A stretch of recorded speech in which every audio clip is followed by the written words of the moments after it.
उत्तराखंड में बढ़ रहे पलायन और बेरोजगारी की समस्या से निजात पाने के लिए राज्य सरकार द्वारा पंडित दीनदयाल उपाध्याय गृह आवास होम स्टे योजना संचालित की जा रही है। योजना अंतर्गत पर्वतीय क्षेत्रों में अधिकतम 15 लाख और मैदानी क्षेत्रों में अधिकतम 7.5 लाख रुपए की सब्सिडी, साथ ही ब्याज में भी पहले 5 साल तक 1 से 1.5 लाख रुपए तक छूट दी जा रही है। योजना द्वारा 1 से 6 कमरों का नया मकान बनाने या पुराने मकान के नवीनीकरण पर भी राजकीय सहायता दी जाएगी। होम स्टे में रजिस्ट्रेशन कराने के बाद आप अपने घर को होम स्टे की तरह भी चला सकते हैं।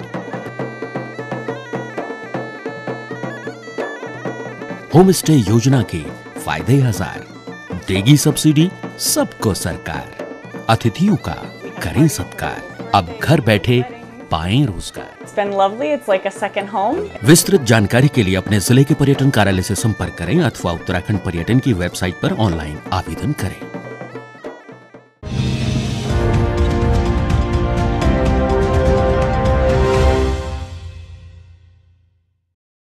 नमस्कार, देवभूमि समाचारों में आप सभी का स्वागत है। मैं हूं आपके साथ प्रियंका मलिक। खबरों पर बढ़ने से पहले एक नजर हेडलाइंस पर। कल हल्द्वानी दौरे पर रहेंगे प्रधानमंत्री नरेंद्र मोदी। कुमाऊं में हजारों करोड़ की परियोजनाओं का करेंगे लोकार्पण और शिलान्यास। सुरक्षा के पुख्ता इंतजाम। अपने विधानसभा खटीमा को सीएम धामी की बड़ी सौगात। राज्य के पहले ककरा क्रोकोडाइल ट्रेल और जंगल सफारी का शुभारंभ। पर्यटन और रोजगार को मिलेगा बढ़ावा। कोटद्वार मेडिकल कॉलेज के मुद्दे पर सियासी घमासान। कांग्रेस से ममता राकेश ने उठाए सवाल। कोटद्वार से प्यार, भगवानपुर से आखिर बैर क्यों?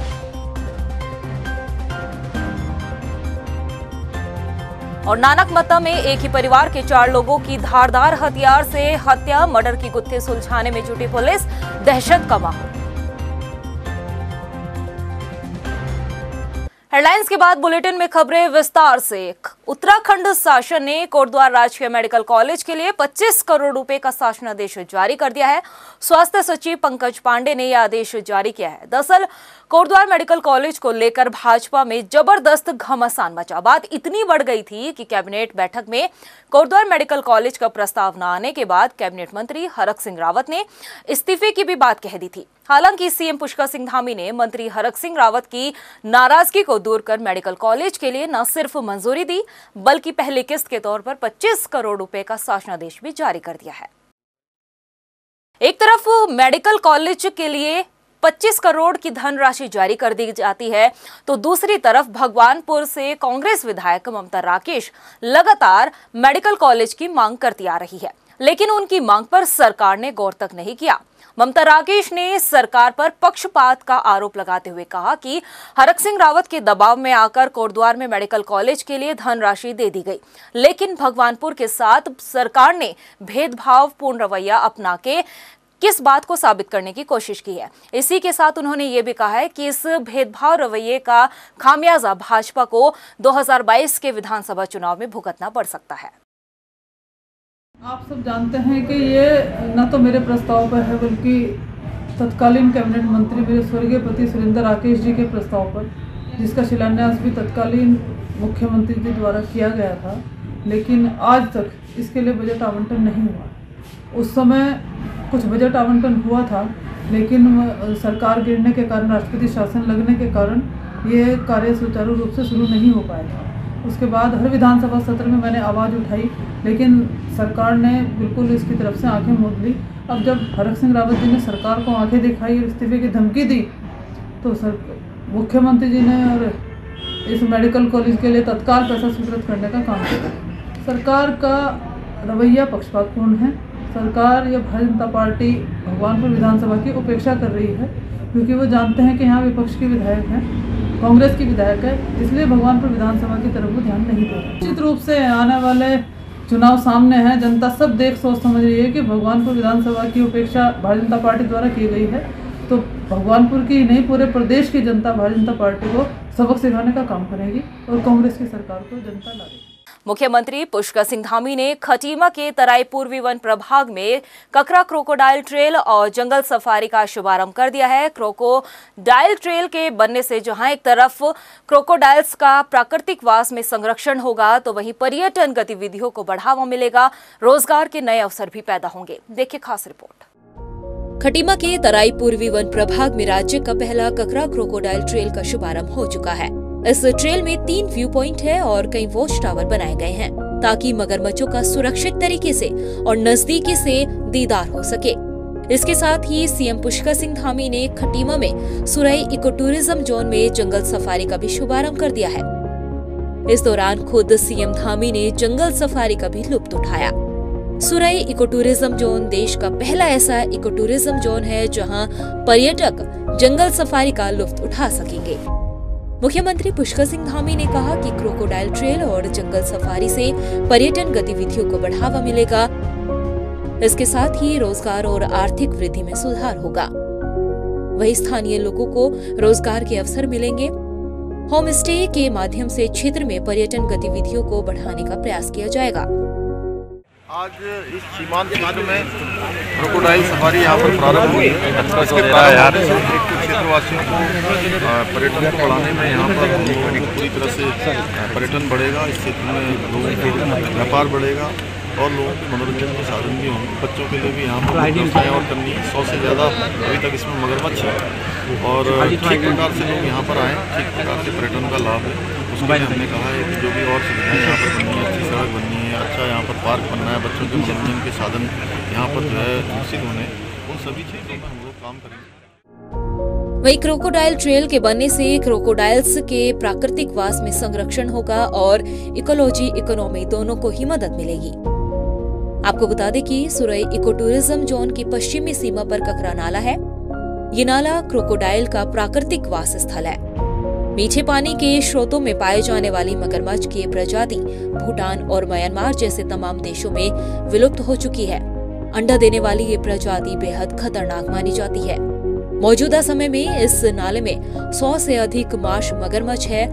पर्यटक इन मगरमच्छों का आसानी से दीदार कर सके इसके लिए 4 किलोमीटर लंबे नाले को चैनलिंग फेंसिंग करके ककरा क्रोकोडाइल ट्रेल बनाया गया है। Time TV bureau report.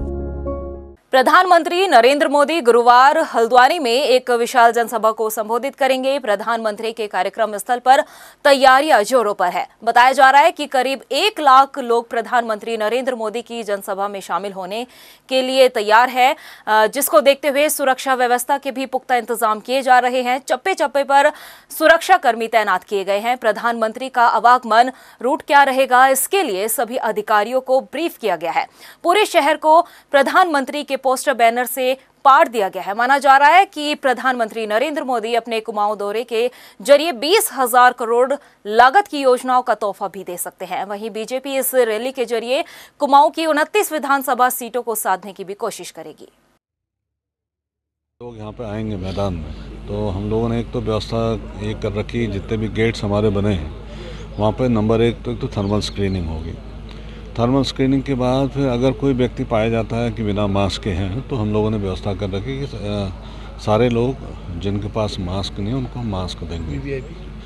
और जो क्लोज प्रॉक्सिमिटी में जो माननीय प्रधानमंत्री महोदय को रिसीव करेंगे और स्टेज पे बैठेंगे, उसमें जो एसपीजी ने गाइडलाइंस वगैरह हमें दी है, तो उसमें सबका आरटीपीसीआर टेस्ट होना है। ये लगातार जो है एसपीजी की टीम भी यहाँ कैंप किए हुए है और वो जो हमारी लोकल पुलिस है नैनीताल पुलिस के साथ लगातार संपर्क में, उनकी टीम जितनी भी आ रखी है वो हम लोग मिल के साथ ही में जो सुरक्षा के वो मानक उनके द्वारा बताए जाए, चाहे कार्यक्रम स्थल हो, चाहे रूट ड्यूटी हो, चाहे हेलीपैड हो, जो भी उनके द्वारा जो सजेस्ट किया जा रहा है वो पूरी तरह पालन किया जा रहा है। भाजपा की विजय संकल्प यात्रा के संयोजक ज्योति प्रसाद गैरोला ने कहा कि प्रधानमंत्री नरेंद्र मोदी की रैली को देखते हुए फिलहाल विजय संकल्प यात्रा को रोका गया है। 1 जनवरी से दोबारा यात्रा शुरू की जाएगी और 4 जनवरी को खटीमा में कुमाऊं मंडल की यात्रा का समापन होगा, जिसमें केंद्रीय सड़क परिवहन मंत्री नितिन गडकरी शामिल होंगे। वहीं 6 जनवरी को गढ़वाल मंडल की यात्रा का गंगोत्री विधानसभा में समापन होगा, जिसमें केंद्रीय रक्षा मंत्री राजनाथ सिंह शामिल होंगे। 6 तारीख को गढ़वाल की यात्रा का समापन भगवान भोलेनाथ, काशी विश्वनाथ जी की धरती गंगोत्री विधानसभा में उत्तरकाशी में इस यात्रा का समापन होगा। देश के केंद्रीय रक्षा मंत्री आदरणीय राजनाथ सिंह जी इस यात्रा का वहां पर समापन करेंगे। दिल्ली में कांग्रेस स्क्रीनिंग कमेटी की बैठक के बाद पार्टी जनवरी के पहले हफ्ते में अपने उम्मीदवारों का ऐलान कर सकती है। गढ़वाल मीडिया कांग्रेस प्रभारी गरिमा दसोनी ने कहा कि पार्टी स्तर पर उम्मीदवारों के चयन पर काम चल रहा है और जल्द ही कांग्रेस उम्मीदवारों की पहली लिस्ट जारी करेगी। आज इस समय दिल्ली के अंदर हमारी स्क्रीनिंग कमेटी की बैठक गतिमान है। हमारे प्रदेश से सभी हमारे वरिष्ठ नेतागण वहां गए हैं। हमारे प्रदेश अध्यक्ष, हमारे नेता प्रतिपक्ष, हमारे पूर्व मुख्यमंत्री और तमाम लीडरान हमारे वहां गए हैं। संवाद स्थापित करने के लिए राष्ट्रीय नेतृत्व के साथ, स्क्रीनिंग कमेटी के साथ निर्णय लिया जा रहा है। पहली लिस्ट पर काम चल रहा है। बहुत जल्द आपके सामने हमारे कैंडिडेट्स की पहली लिस्ट उजागर हो जाएगी। चुनाव में दल बदल की राजनीति को लेकर गढ़वाल मीडिया प्रभारी गरिमा दसोनी ने कहा कि बीजेपी से कई नेता कांग्रेस में आने के लिए बेताब है, मगर कांग्रेस हाईकमान तय करेगा कि किसको लेना है और किसको नहीं। उन्होंने कहा कि पार्टी की पहली प्राथमिकता है कि अपनों के साथ नाइंसाफी कतई ना हो। कि ये सारी बातें मेरा शीर्ष नेतृत्व तय करता है, किसको लेना है किसको नहीं लेना है। भाजपा में तो भगदड़ मची हुई है, भाजपा में तो लोग आने के लिए आतुर हैं कांग्रेस में, लेकिन कांग्रेस पार्टी पहले अपने लोगों को देखेगी कि हमारे लोगों के संग तो नाइंसाफी नहीं हो रही, उनके साथ तो कहीं अन्याय नहीं हो रहा, उनका हक तो नहीं मारा जा रहा है। और मुझे लगता है इतने संवेदनशील और विवेकशील हमारा नेतृत्व है कि वो सब कुछ और चुनाव के समीकरणों को देखते हुए सबसे सही फैसला लेगा। केंद्र सरकार की ओर से 15 से लेकर 18 साल तक के बच्चों को कोरोना टीका लगाए जाने की घोषणा के बाद स्वास्थ्य विभाग अपनी तैयारी में जुटा हुआ है। देहरादून में स्वास्थ्य अधिकारियों द्वारा पत्र लिखकर स्कूलों में 15 साल से 18 साल के सभी उम्र वाले बच्चों का ब्यौरा मांगा गया है। सीएमओ ने बताया कि ब्यौरा इकट्ठा करने की जिम्मेदारी आशा कार्यकर्ताओं को सौंपी गई है। देखिए, फर्स्ट डोज जो है लगभग 109% हो चुका है और सेकेंड डोज जो है वो 88% से ऊपर चला गया है।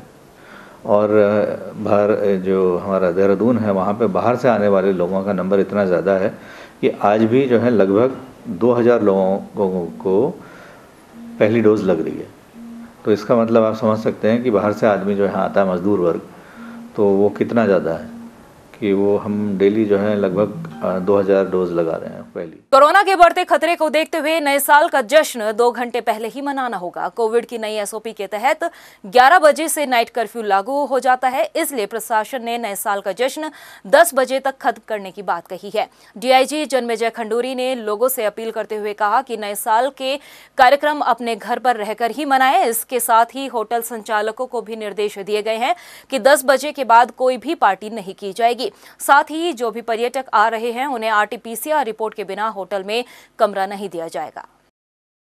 जो 31 तारीख का सेलिब्रेशन है अपने घर में रहकर करें, कोई भी प्राइवेट पार्टी इस तरीके से ऑर्गेनाइज ना करें, क्योंकि ओमिक्रॉन के कुछ केसेस यहाँ पर रजिस्टर हुए हैं और कोविड सर्दियों में काफ़ी तेजी से फैलता भी है।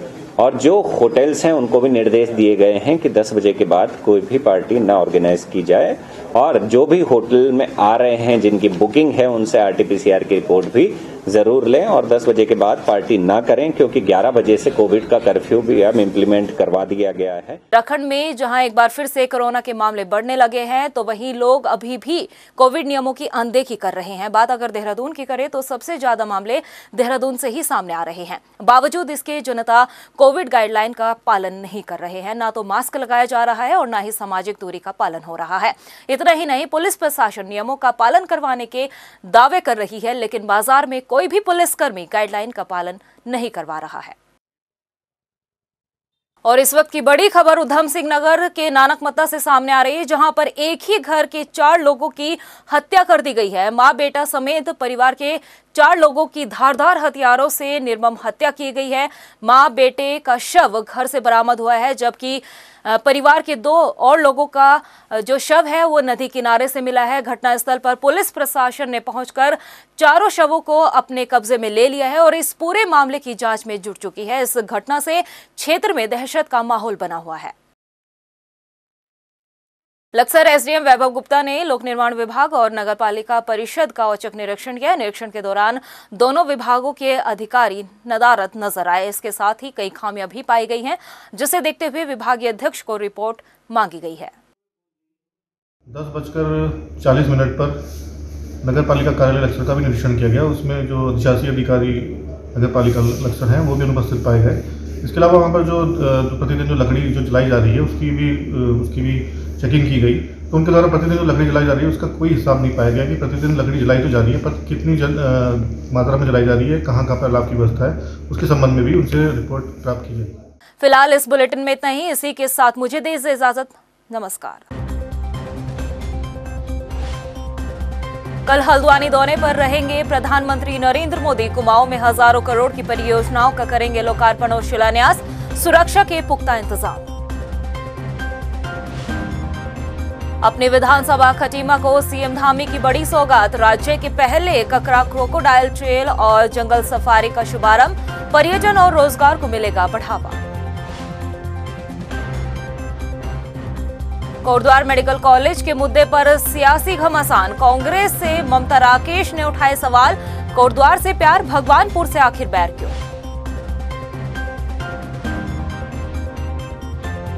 और नानकमत्ता में एक ही परिवार के 4 लोगों की धारदार हथियार से हत्या। मर्डर की गुत्थी सुलझाने में जुटी पुलिस। दहशत का माहौल।